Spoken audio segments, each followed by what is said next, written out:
Protecteur de la Lorraine et des enfants, Saint-Nicolas récompense les enfants sages avec des gourmandises.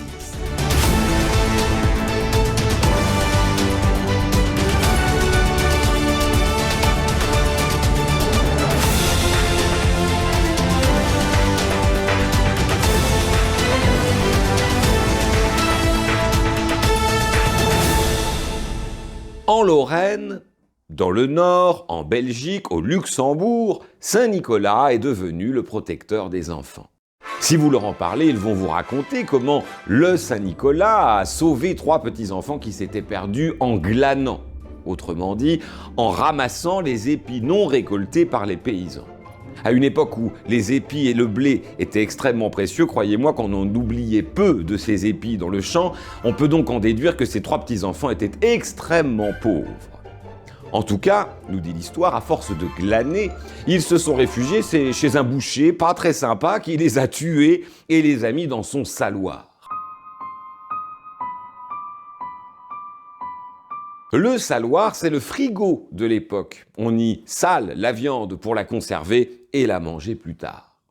Le Saint-Nicolas est donc passé dans le coin, il a demandé au boucher un petit salé en mode « Mon petit pote, je sais très bien ce que t'as fait ». Complètement flippé, le boucher s'est enfui et, nous dit la légende, Saint-Nicolas a ressuscité carrément les 3 petits-enfants.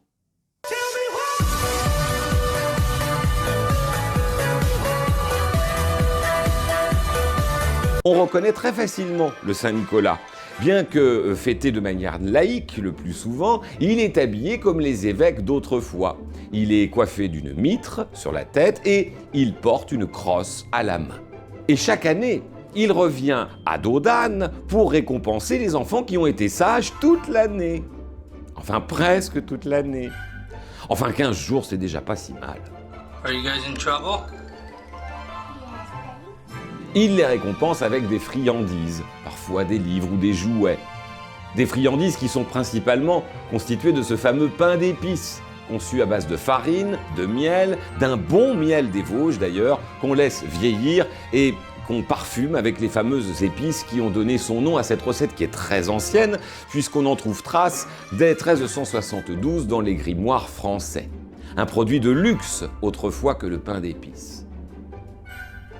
Pour aider Saint-Nicolas dans son long voyage, on lui prépare un verre de lait pour lui permettre de se rafraîchir et on prépare une carotte pour son âne. Et il est bien rare de les retrouver intacts le lendemain de la Saint-Nicolas, preuve, s'il en était besoin, de son passage. Saint-Nicolas ne voyage jamais seul.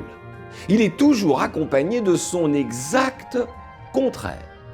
En Belgique, dans les Pays-Bas, c'est Schwarze Peter et en Lorraine, c'est le père Fouettard. Il est laid, vêtu d'une mauvaise tenue de toile, il a les cheveux hirsutes, les yeux noirs, la barbe sale, il vibre de méchanceté. Et ce père Fouettard, son boulot, c'est de punir les enfants qui, eux, n'ont pas été sages. Bien loin d'être une tradition kitsch ou uniquement du passé, la Saint-Nicolas est une belle fête, pleine de sens, et elle offre de belles valeurs aux enfants.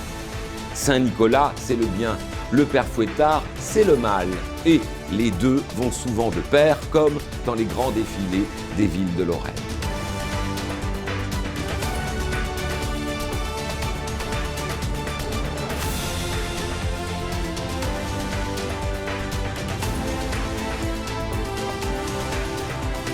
Manière de montrer très tôt aux enfants qu'il y a une différence entre le bien et le mal. Et à travers le bonbon que leur donne Saint-Nicolas, on leur montre que dans la vie, on est toujours récompensé à faire le bien.